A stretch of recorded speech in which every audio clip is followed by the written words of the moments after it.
He said the airline needed it to lock the fare. I gave Tyler my ID across the table, and he snapped a photo so quick I barely saw the flash. 7 days later, I was $40,000 in debt. Not in theory, on paper, with account numbers I'd never seen and a welcome packet from a bank I'd never used. You don't think a life can tilt in one ordinary week until it does, and suddenly, your name feels like a stranger, wearing your coat. I'm 74. My hands shake in the morning, but I still sign my own checks, and I still know when someone is talking fast to hide a hole. Tyler has been talking fast for a year now. New job about to take off. New friends who call him T. New plans that sound like air. Last Monday, he stopped by with coffee and that sheepish grin he wore as a boy when he cracked a window with a soccer ball. "Gran, I found a crazy cheap flight to Denver for Mom's birthday," he said. "They need the traveler's ID to hold it. Can I snap it? I'll book you two later when they release more seats."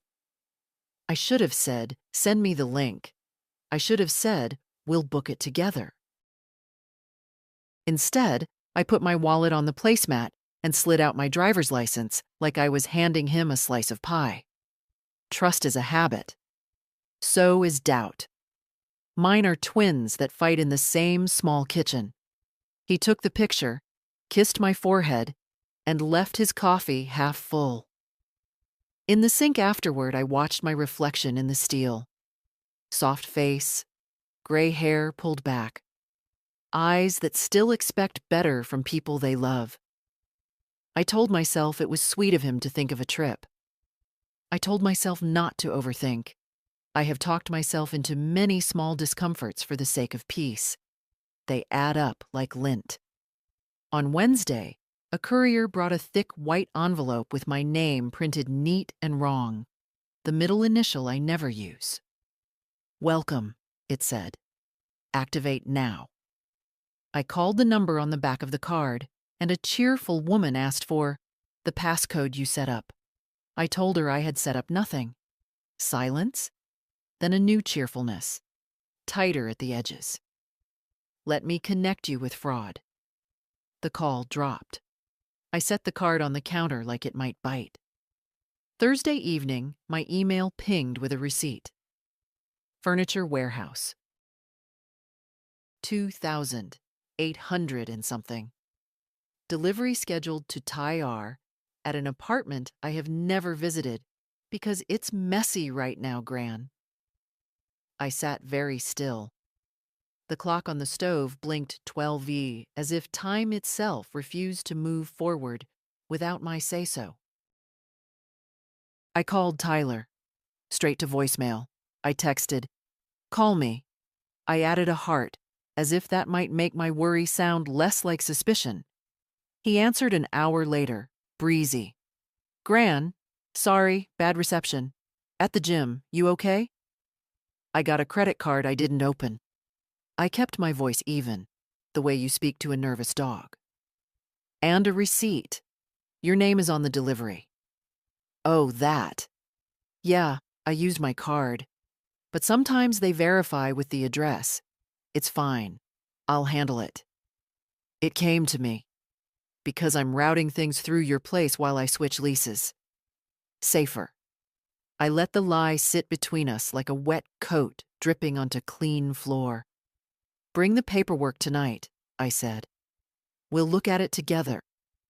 He said he would. He didn't. Friday morning, a call from a bank I don't bank with. "We're just confirming your cash advance request, Mrs. Rowe." My hand went cold on the receiver. Polite people become very precise when danger is involved. "No," I said, each letter separate. "You are not." The man cleared his throat. "Then we may need to freeze the account pending verification." "Freeze it," I said. "Freeze every account with my name that I didn't open." After I hung up, I brewed tea I couldn't taste. I took out a notebook and wrote "Saturday" at the top. Under it, a list. Bank branch, police report, credit bureaus, attorney. I wrote them slow, like a spell. The kettle popped and settled. The house was quiet the way a church is quiet after the last parishioner leaves, not peace so much as space. Nina called around noon, voice bright. "Mom, Tyler says you're in a tizzy over some mail. He's trying to surprise you, you know. Don't ruin it." I looked at the window where my lace curtain lifts when the furnace kicks in. "I'm not ruined," I said. "I'm awake." "Mom, I need Tyler's keys and I need my ID back. Today." She sighed, annoyed the way busy daughters get when old mothers insist on details. "He's at work." "Then you can bring them." A quiet stretched long. "We'll come by after dinner," she said finally. When she hung up, I put my ID back in my wallet. Empty space where trust used to sit. I set the wallet beside my teacup and watched the light crawl across my table. I am not dramatic. I am not cruel. I am old enough to know that softness without a spine turns into pulp. Tonight, I would sleep with my purse by my bed. Tomorrow, I would start making calls. For now, I rinsed the cup, wiped the table, and folded the dish towel along its crease, the way I always have, even on the days my life changes without asking me first. I didn't even finish my tea before the next knock came. It wasn't polite, hesitant. No, it was sharp, impatient, like someone who thought they had every right to barge in. I opened the door to see my grandson, Evan, standing there with a look that mixed worry and annoyance. "Grandma, we need to talk," he blurted out without so much as a hello. He stepped in, glancing around my living room as if searching for something. I could smell his cologne, expensive, strong, the kind his mother would have picked out for him. "I just spoke to Dad," he continued, "and he says you've been acting strange, blocking accounts, refusing calls. He said you might be upset because of some mix-up." Mix-up. That was the word they'd chosen for it.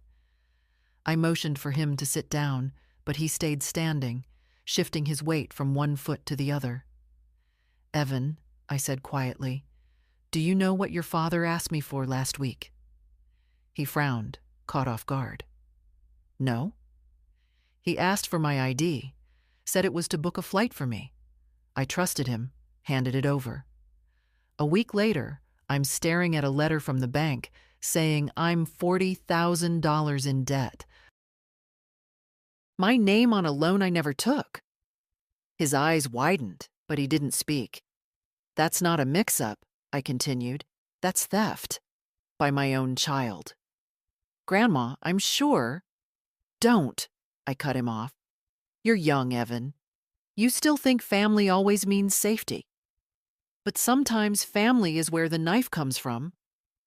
He looked down at his shoes, guilt flickering in his face before vanishing behind something harder. Defensiveness, maybe. "Dad says you're overreacting." "Of course he does." I stood up, the old ache in my knees reminding me that I'd been holding too much for too long. "You can tell your father that from now on, if he wants anything from me, he can get it in writing, through a lawyer." For the first time, Evan seemed to really look at me. Maybe he noticed that my voice didn't shake, that my hands were steady, that I wasn't asking for explanations, just giving facts. He didn't stay long. When the door shut behind him, the silence felt heavier than before. But it was mine. Completely mine. I went to my desk and opened the drawer where I kept a faded envelope. James's handwriting on the front. My name in the corner. Inside was the letter he wrote me just before his surgery, the one I'd read only once. "If there's ever a day they forget who you are, Edith, remind them. Not with shouting, but with silence they can't buy their way out of." I smiled faintly. Message received, James. Message received.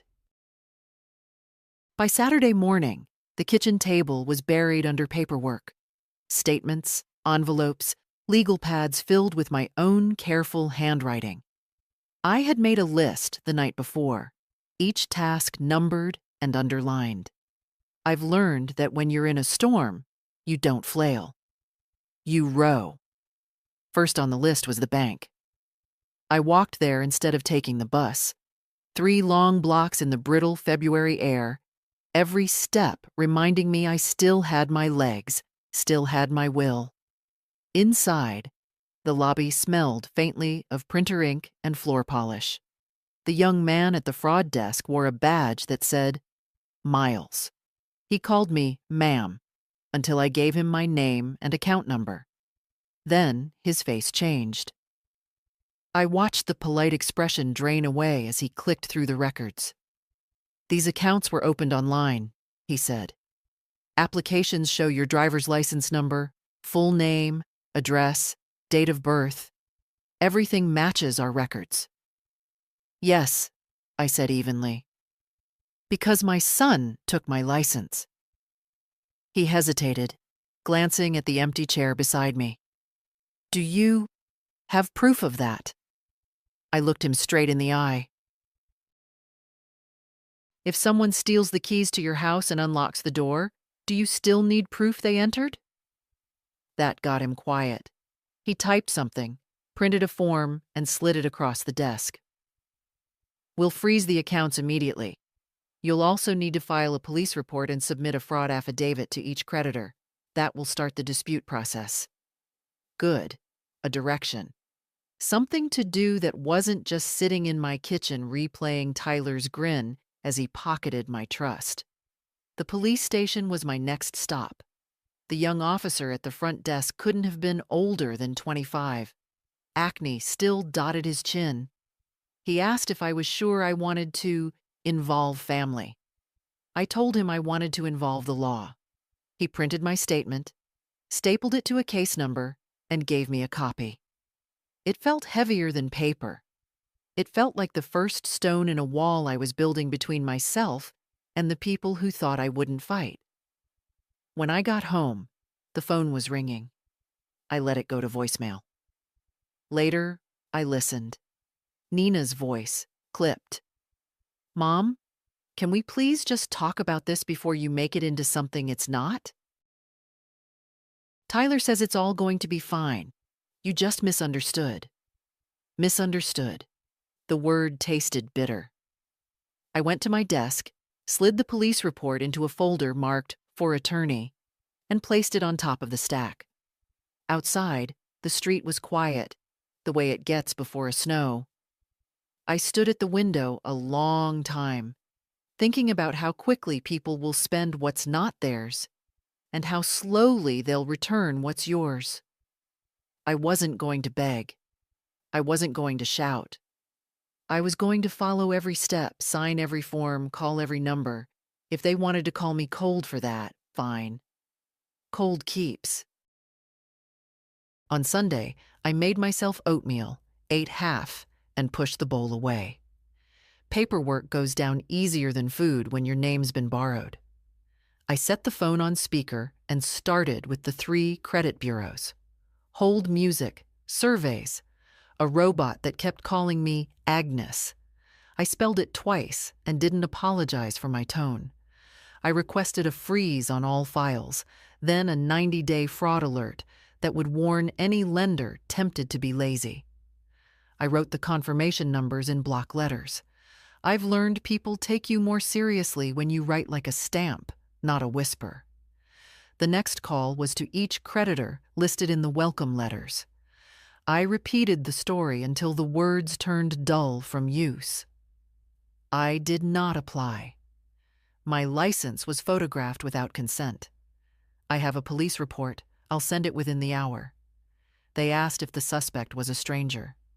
He isn't, I said, and left it there. Being a mother means you learn to close certain doors gently. Being a mother at 74 means you learn to lock them. I scanned the report at the library because my old printer chews paper like a goat. The girl at the desk, nose ring, kind eyes, asked if I needed help. I told her I'd managed worse with less. She smiled the way people do when they don't know whether to argue or take notes. When I left, snow had started, light as flour. I pulled my scarf higher and thought of all the recipes I've followed in my life and how none of them warned you that trust can curdle. Back home, I called an attorney whose name a widow from church had pressed into my palm after service. Elder law, the card said. The receptionist offered Thursday. Today, I answered. She paused, then found me a gap at 4.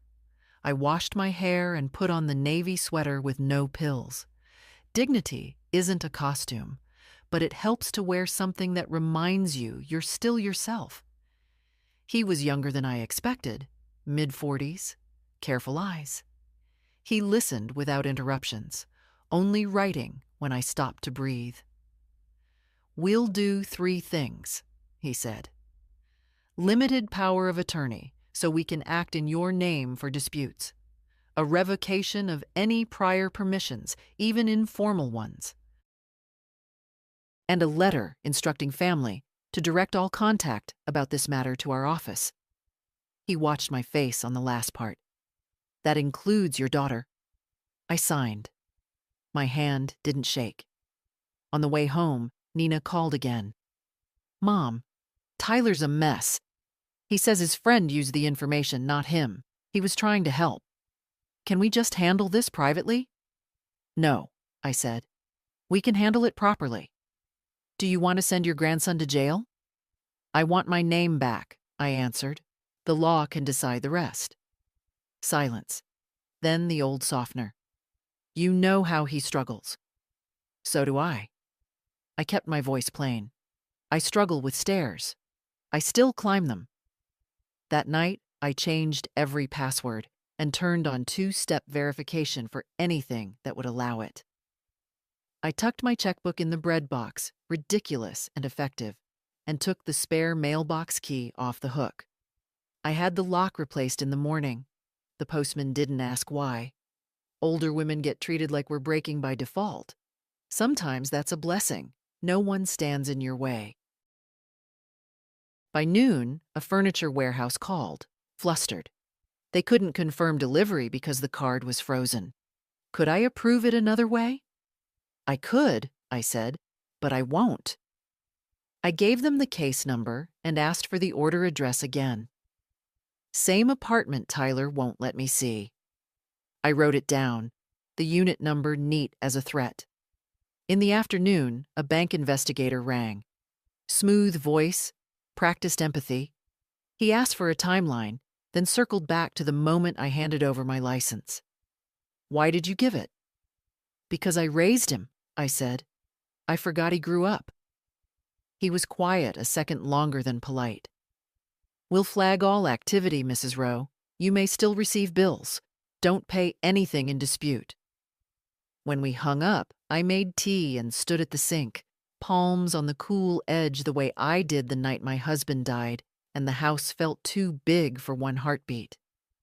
Back then I learned, grief doesn't shrink to fit you. You grow to meet it. This felt similar, only drier, more practical. Grief with forms. Near dusk, headlights swept my window and halted. Tyler. He didn't knock right away, just sat in his car, hood up, music pulsing faintly. When he finally came to the door, he smelled like mint gum and nerves. "Gran, this is blown out of proportion," he said as soon as I opened it. "My buddy Lincoln handled the applications. I can fix it if you just stop the freezes. It messes up the process." "Your process," I said. He tried a smile I used to fall for when he was 6 and filthy from the creek. "Come on, we're family." "I know," I said, and let the words mean what they mean when they hurt. "Give me my house key." He stared at me like I'd spoken another language. I held out my hand and didn't move it. Slowly, he dug in his pocket and dropped the key onto my palm. It was warm from his body.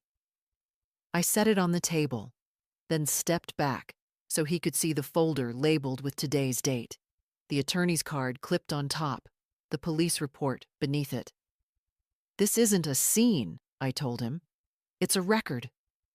His mouth hardened. "You're choosing them over me." "I'm choosing me over your excuses." We stood there in the small quiet. He shuffled, then looked toward the kitchen where I'd laid out 2 cups by habit. His face flickered. Regret or calculation? I couldn't tell. "Can I come in?" "You're already in," I said, "but not for long." He nodded, eyes bright in a way that wasn't tears. "You'll regret this," he said, soft, the way a threat pretends to be concern. "Maybe," I said, "but I won't forget." When the door closed behind him, the room felt larger. I washed the extra cup and put it away. Then I sat, pen in hand, and wrote one more line under today's list. "Call insurance to add identity theft writer." I underlined it twice. I was done being the soft place where other people landed. From now on, I'd be the ground. I slept poorly that night.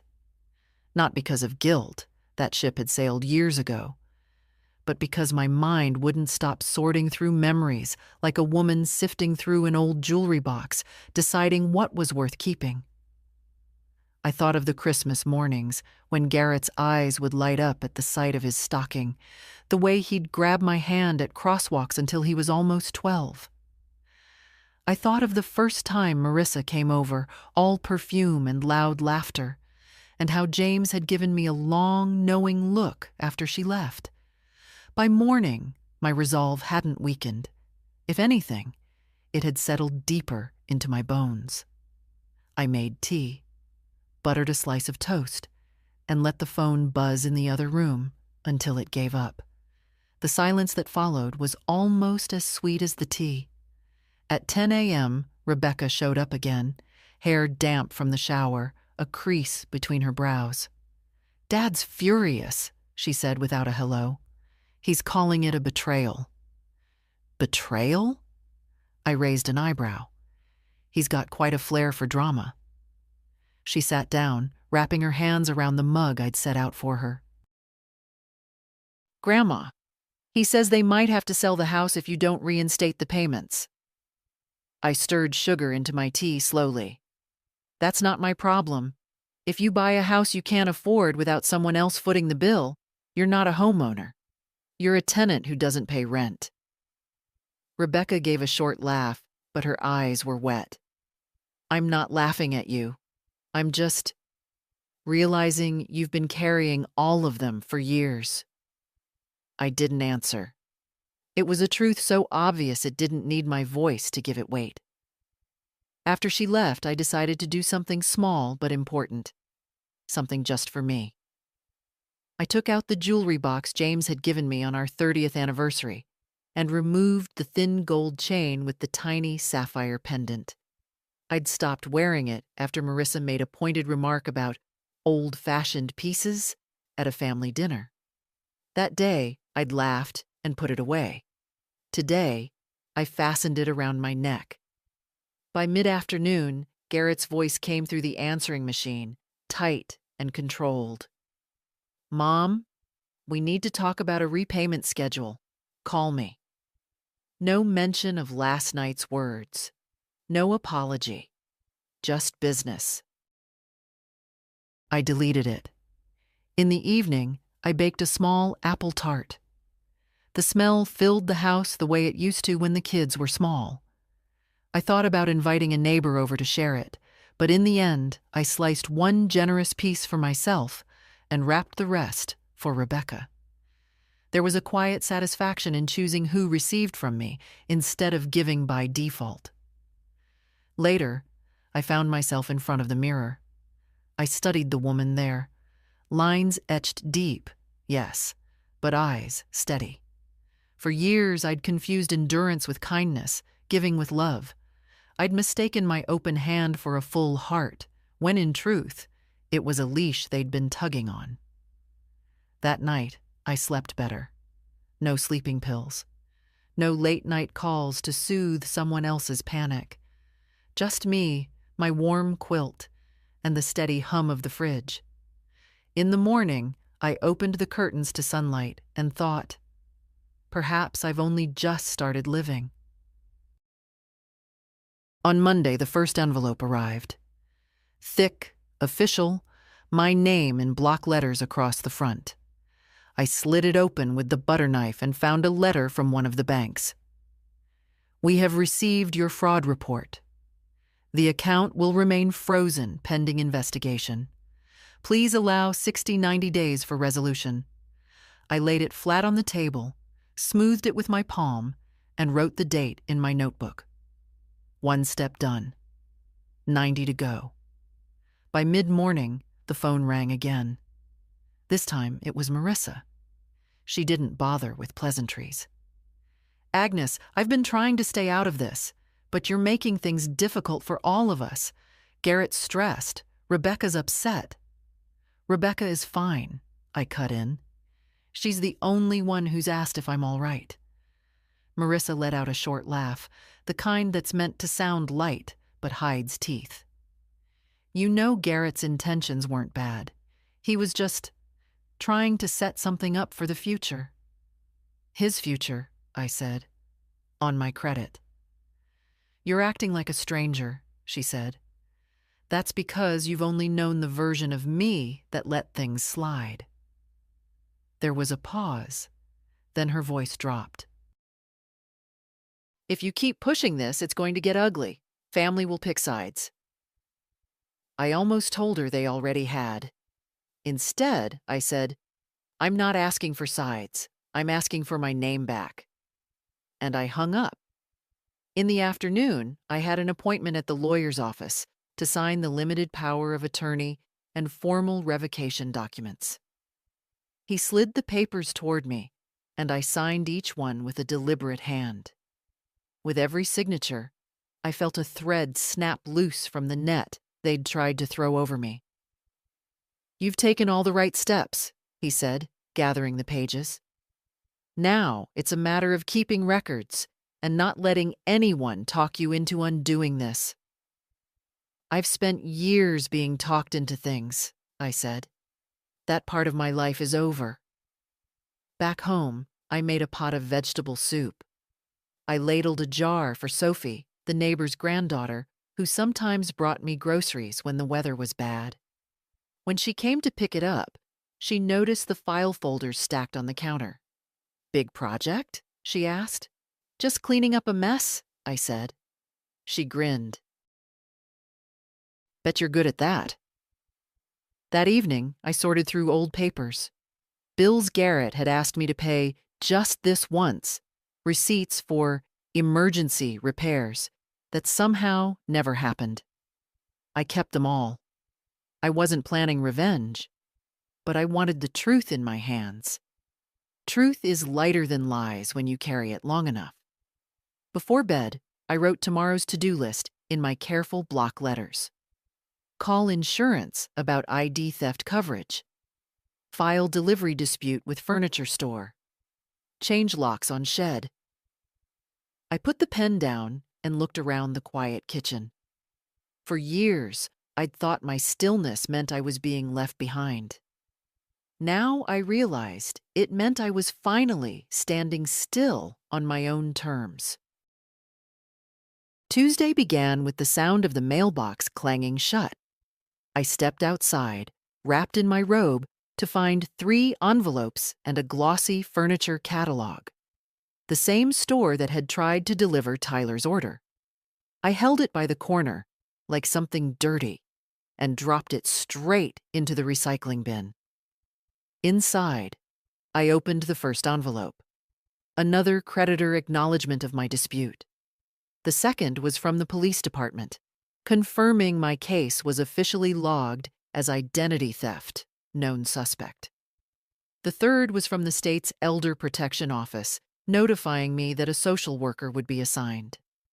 I made coffee and read each letter twice, letting the language settle in my bones. Known suspect. It looked so plain on the page, but I felt its weight. The world now recognized what I'd already known in my gut. At 10 Oaks sharp, I called my insurance company. A polite man named Robert explained the identity theft rider I could add to my homeowner's policy. Legal help, reimbursement for expenses, a dedicated fraud specialist. Yes, I said before he'd finished. Add it today. I wrote the policy update number in my notebook, underlined it, and drew a small star beside it. A victory, however small, deserved to be marked. After lunch, I phoned the furniture store and reached a woman named Janine in customer service. She had that flat, tired voice of someone who's been yelled at all morning. I'm calling about order number 542, I began. Yes, Mrs. Rowe, the one scheduled for the apartment on Mason Street. We've been notified of the freeze. Is there a problem? The problem, I said evenly, is that the purchase was made with stolen information. I'm disputing the charge, and I'd like your delivery crew to be aware they have no permission to leave items there. In fact, I'd appreciate a note on the order to call the police if anyone tries to claim it. A pause. Then, in a softer tone, I'll make sure it's flagged. I'm sorry this happened to you. I thanked her and hung up, feeling the smallest flicker of satisfaction. One more leak plugged. By mid-afternoon, the lawyer called. We've filed the revocation of all informal and formal permissions. No one, including family, can sign or act on your behalf now. That's exactly how I want it, I said. The rest of the afternoon, I worked through the shed. Tyler had borrowed tools over the years and returned only half. I replaced the padlock with a new one from the hardware store, then inventoried what was left. My late husband's workbench, the garden spade with my initials burned into the handle, a rust-flecked watering can. It felt good to know what was mine and keep it that way. Just before dinner, the phone rang again. Rebecca. Grandma, Dad's saying you've gone too far, that you're dragging strangers into family matters. Strangers? I said. You mean the police? The bank? The lawyer? She sighed. I told him you're just protecting yourself. He doesn't want to hear it. Then maybe it's time he listened to someone else. There was a pause, then her voice softened. I'm proud of you. After we hung up, I sat at the kitchen table, listening to the quiet hum of the fridge. Years ago, when James was alive, we'd talk through every big decision over dinner. Whether to fix the roof ourselves or hire a crew, whether to refinance the mortgage. He used to say, "You never lose by making your position clear." That night, I wrote in my notebook, "Position clear. Boundaries set. Locks changed." When I closed it, I noticed how light my shoulders felt. Not free yet. There was still work to be done, but lighter, as if each step was loosening the rope that had been tied there for years. For the first time since this began, I looked forward to tomorrow. Wednesday morning, the doorbell rang just after 9. Through the lace curtain, I saw a woman in a gray coat holding a clipboard. She had that official but kind look I've seen on nurses and librarians. Mrs. Rowe, I'm Dana Morales with the Adult Protective Services Unit. I'm here for our scheduled check-in. I let her in and offered coffee, which she accepted. She sat at the kitchen table, glancing around without prying, taking in the neat stacks of paperwork and the single gold pendant at my neck. I've read the report, she began, but I'd like to hear it in your own words. So I told her, briefly, without embroidery, how Garrett had asked for my ID under the guise of booking a flight, how accounts appeared in my name days later, the police report, the credit freezes, the lawyer's steps. "You moved quickly," she said when I finished. "I'm old," I replied.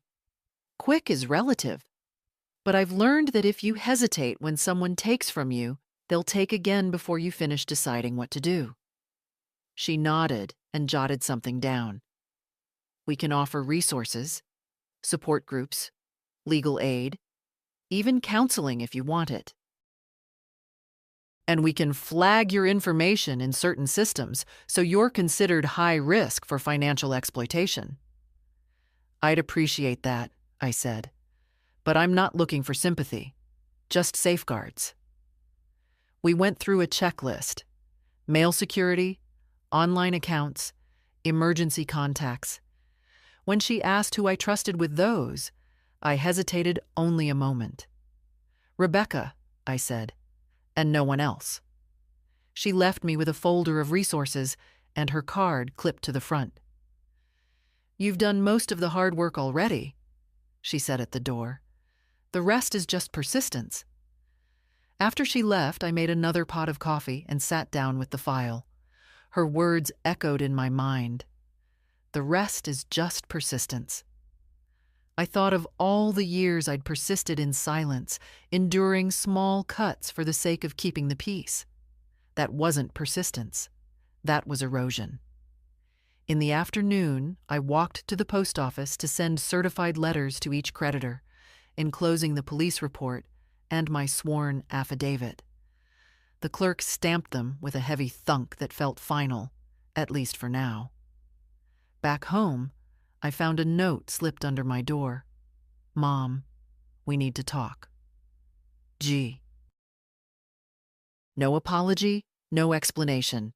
Just another invitation to negotiate my own boundaries away. I folded it once, slid it into the case folder, and made no call.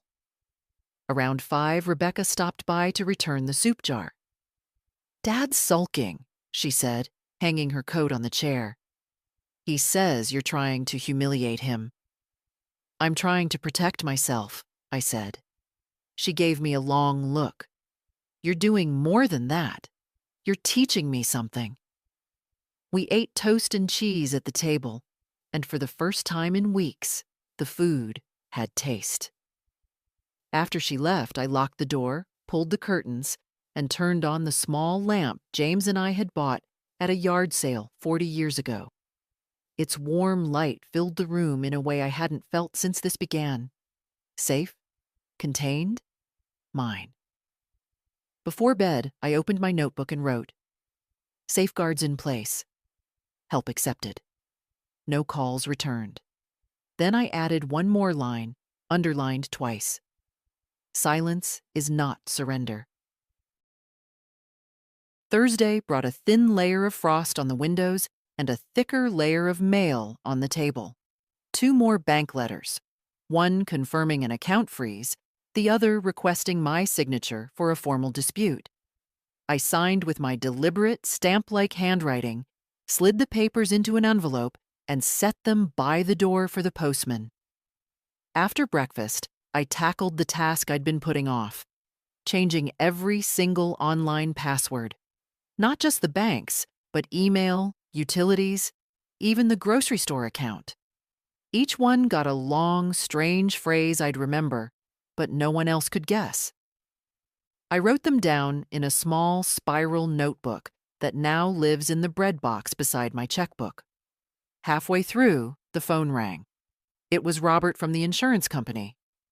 "We've officially added the identity theft coverage," he said. "You'll get the policy writer in the mail, and I'll be your point of contact if anything else happens." "Thank you," I said. "I hope we don't speak often." He chuckled softly. "That's the goal." In the afternoon, I drove, something I hadn't done much lately, to the locksmith. I had a duplicate mailbox key made for Rebecca and ordered a high-security lock for the front door. "Family trouble?" the locksmith asked casually. "Security upgrade," I said, and left it at that. When I got home, The phone was blinking with a message from Garrett. "Mom, I'm not trying to hurt you. You're making this into something it's not. Let's meet, just the two of us. No lawyers." I listened twice, then pressed delete. Later, while dusting the shelves, I found the small cedar box James used to keep coins in. Inside was a folded sheet of paper in his handwriting. A note from years ago when we'd argued over whether to lend money to a cousin. "You can't keep people honest by paying for their mistakes," it read. I sat with that for a long time. At 4 p.m., the lawyer called. "The bank on the largest account has already provisionally credited back most of the charges," he said. "It's not final, but it's a strong sign." I thanked him and hung up, staring at the phone. Relief didn't flood me like I'd expected. Instead, it came in small, careful sips. This wasn't over. It was just the first loosening of the knot. That evening, Sophie stopped by with a bag of clementines. "Figured you could use some vitamin C," she said. We stood in the kitchen peeling them, the air filling with citrus. She didn't ask questions, and I didn't offer explanations. Sometimes kindness is just company without interrogation. Before bed, I made tomorrow's list. Call utility companies to set account passwords. Send certified letter to final creditor. Research personal credit monitoring. I closed the notebook and left it by the lamp. Outside, the frost was already forming again. Inside, the air felt warmer than it had in weeks. I thought, not for the first time, that maybe this was what regaining yourself felt like. Not a dramatic moment, but a steady series of small locks clicking into place.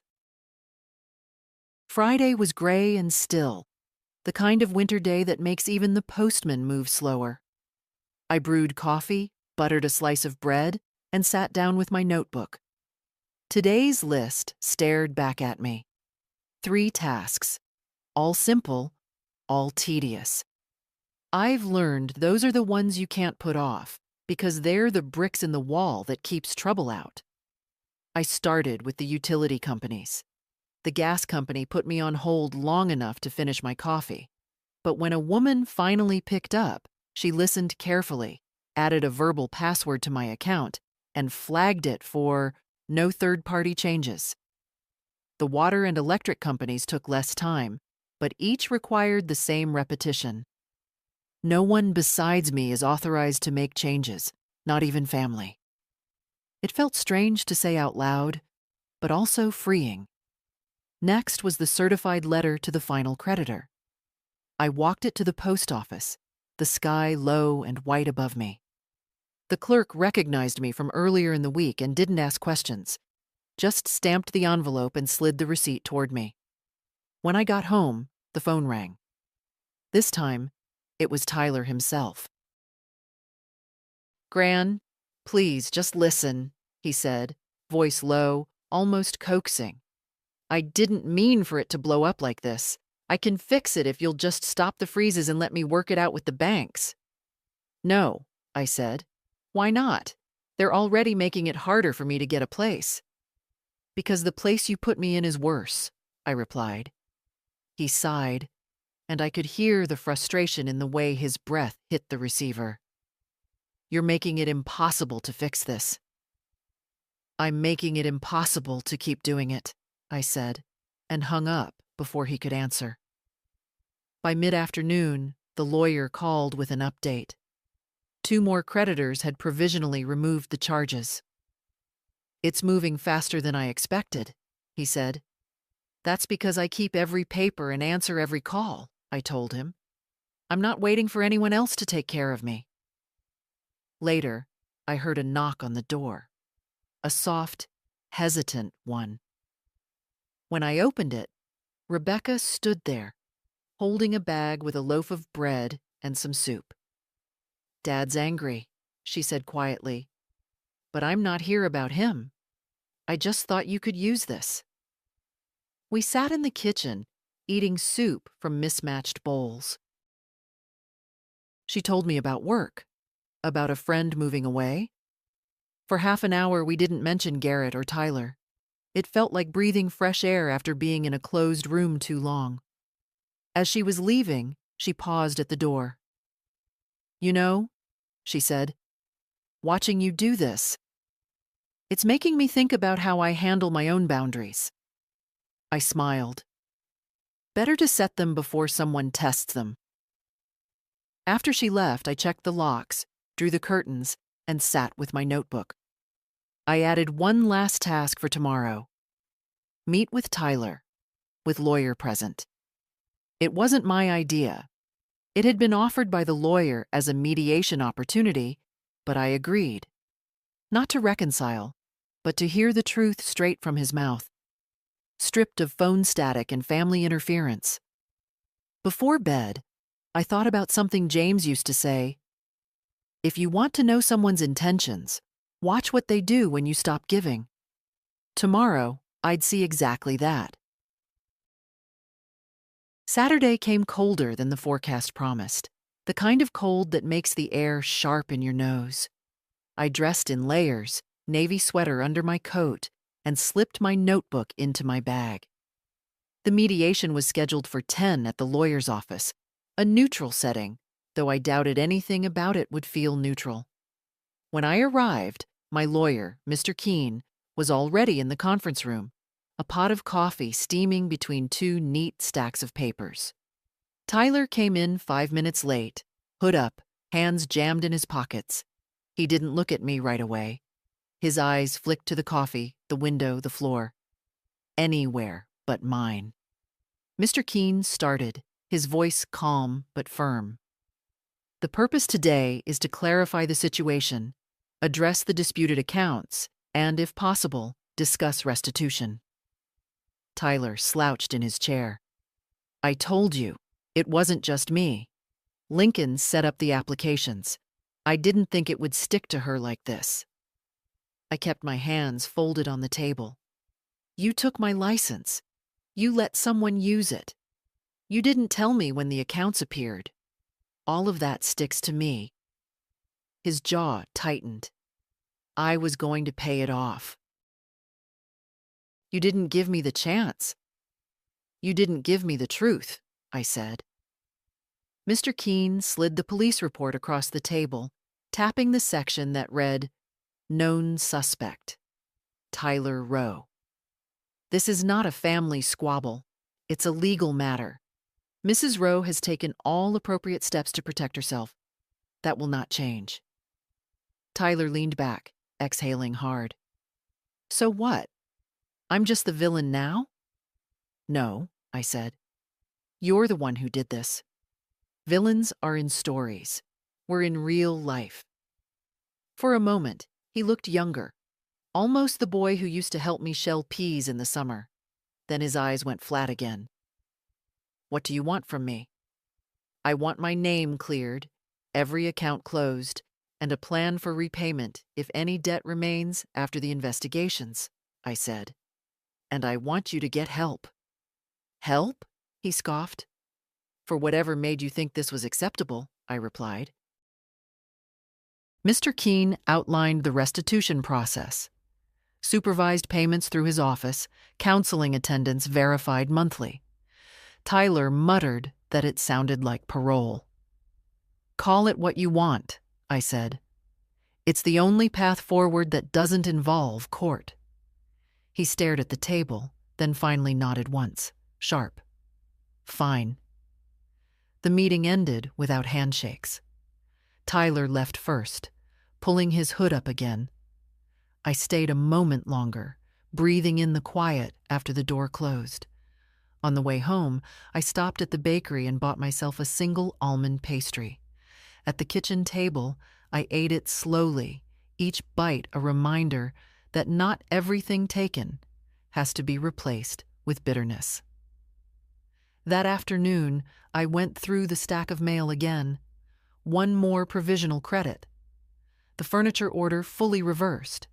A letter from the social worker confirming my high-risk flag was active, and a postcard from Sophie, who had gone to visit her aunt. "Thinking of you." Don't let them wear you down. I pinned it to the corkboard above my desk. In the evening, Rebecca called. Dad says Tyler agreed to some kind of deal. He's sulking about it, but I think he knows you mean business. I don't mean business, I said. I mean to protect myself. There's a difference. Before bed, I wrote in my notebook. Met with Tyler. Agreement in place. No illusions. I slept better than I had in weeks. Not because the problem was solved. It wasn't. But because I'd seen him face me without the buffer of a phone or his mother's voice.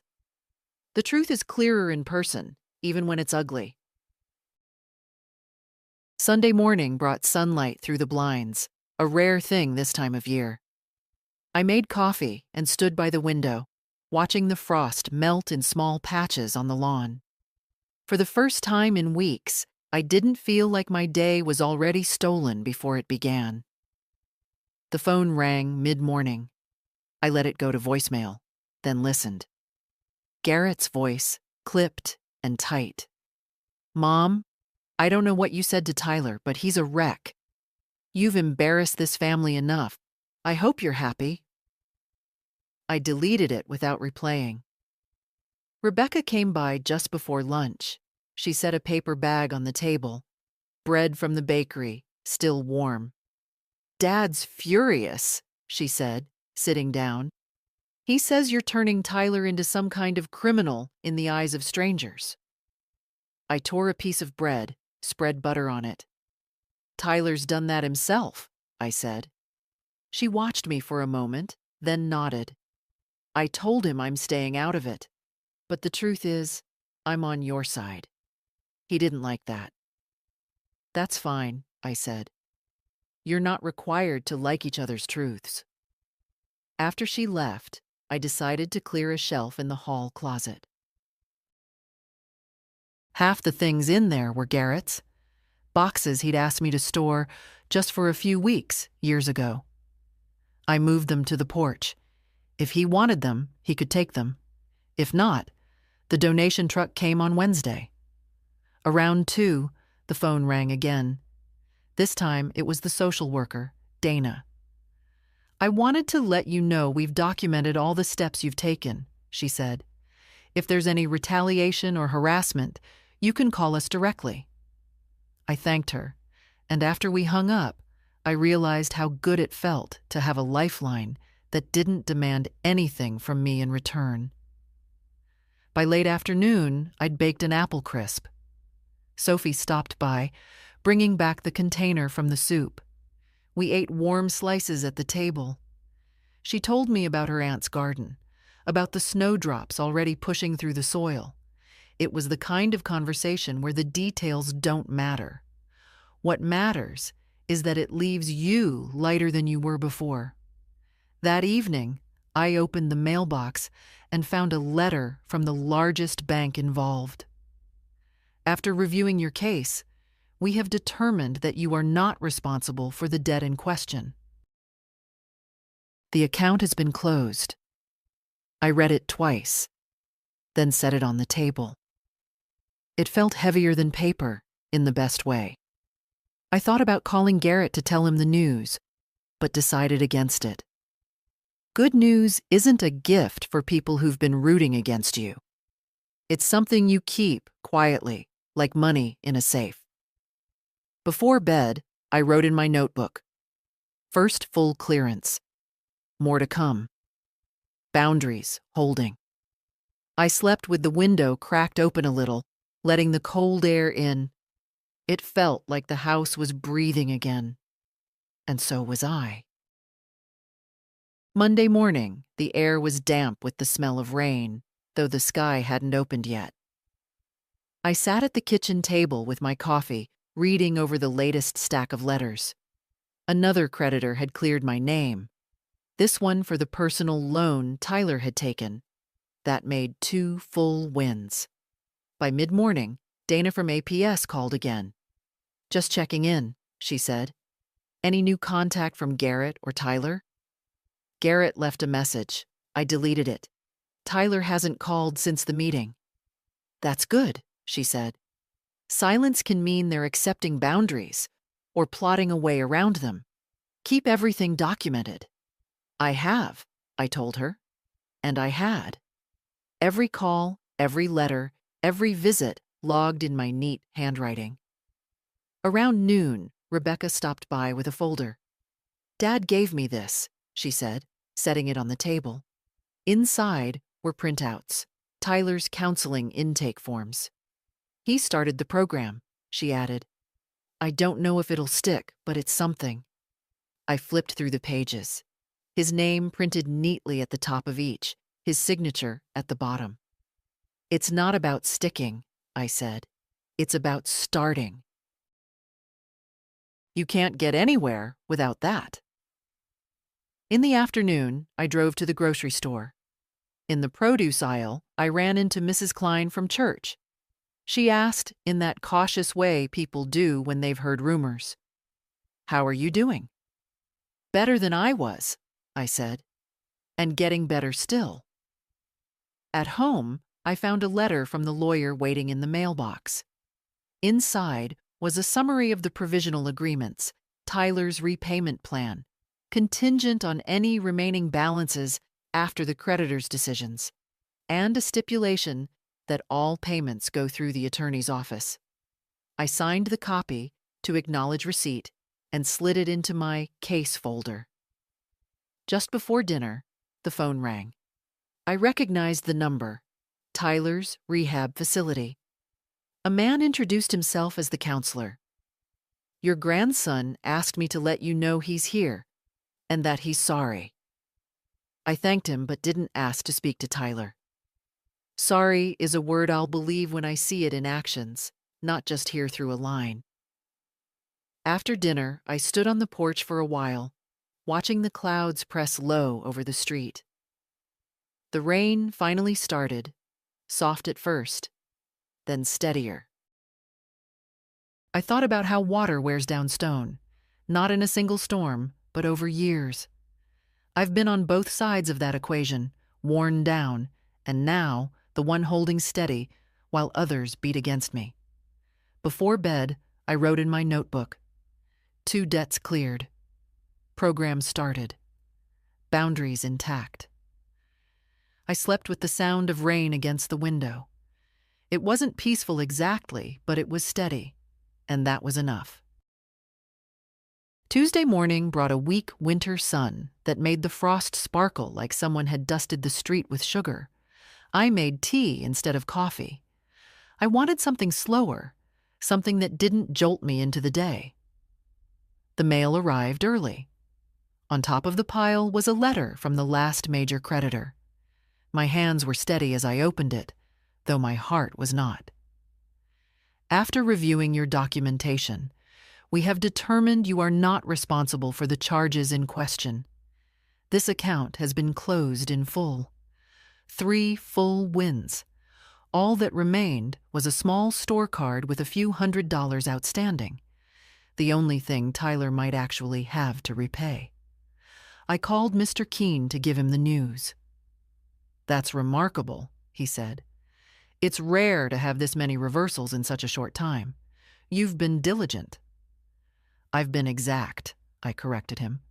Diligence is doing the work. Exactness is making sure there's nothing for them to wriggle through. He laughed quietly. I'll update the file. Once the last account is closed, we'll move the restitution process forward. Late in the morning, there was a knock on my door. When I opened it, Tyler stood there. No hood this time, hands shoved deep into his coat pockets. He looked thinner than the last time I'd seen him. Gran, he said. Tyler. I wanted to say I'm sorry, for real. I didn't move from the doorway. Why now? He looked down at the porch boards. Because my counselor said if I don't start telling the truth, I'm going to lose everyone. And because you're the one I don't want to lose. I let the words hang in the cold air. You already lost my trust. That doesn't come back with a single sentence. I know. He shifted his weight. But I'm trying. And I'll pay back whatever's left. I want you to know that. I studied him for a long moment. His face was paler, his eyes clearer. Not redemption, but a beginning. Good, I said finally. You'll do it through Mr. Keene, and you'll keep doing your program.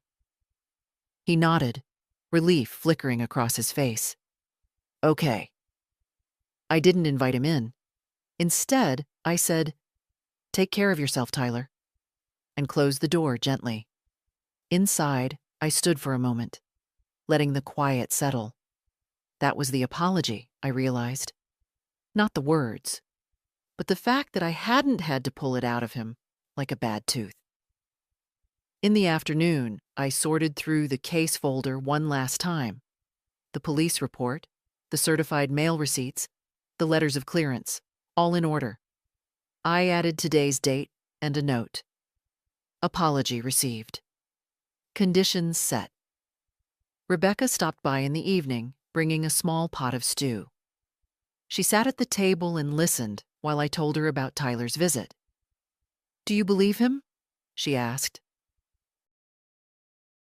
"I believe he's starting," I said.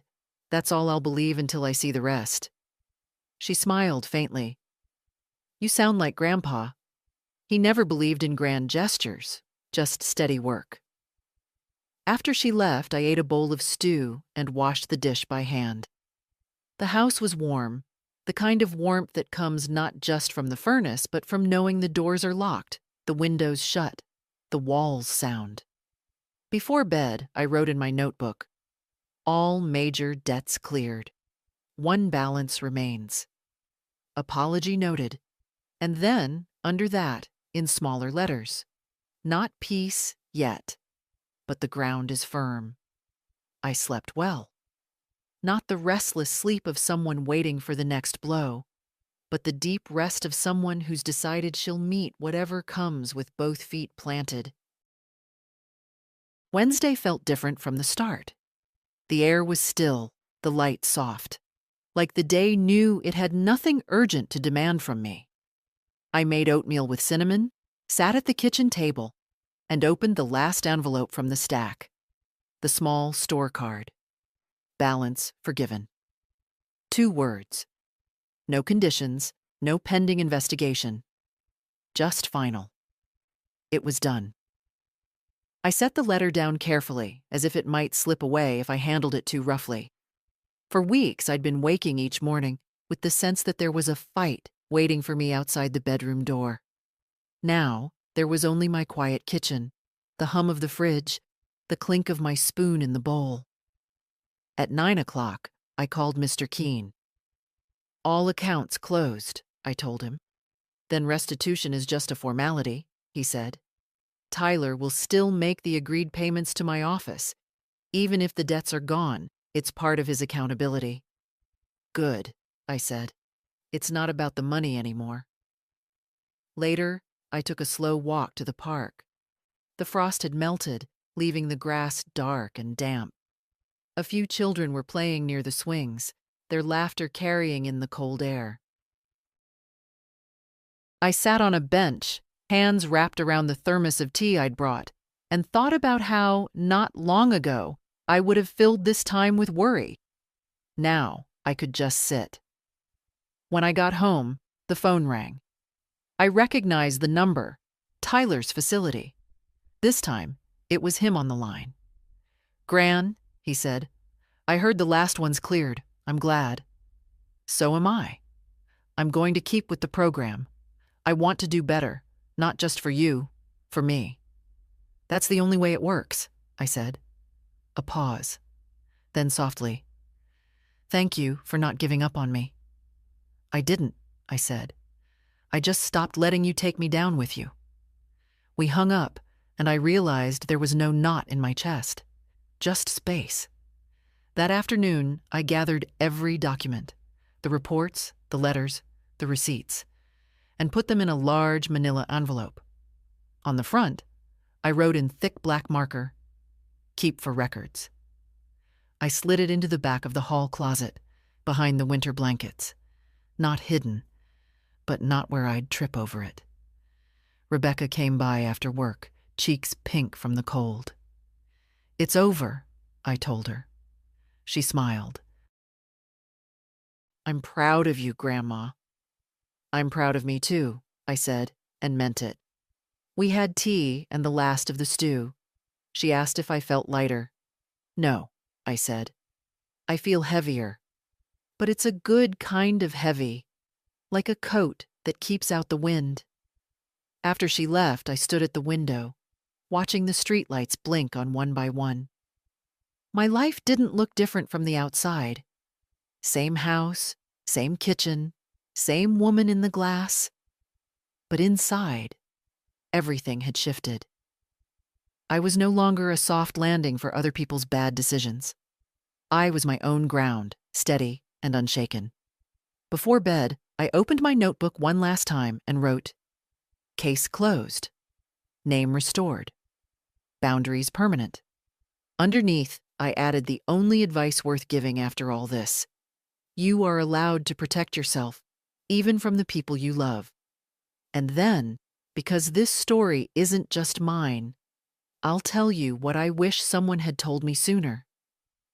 If you're reading this, and someone is using your kindness like it's theirs to spend, stop. You don't owe anyone the destruction of your peace. Draw the line. Lock the door. Keep the records. You will not regret it.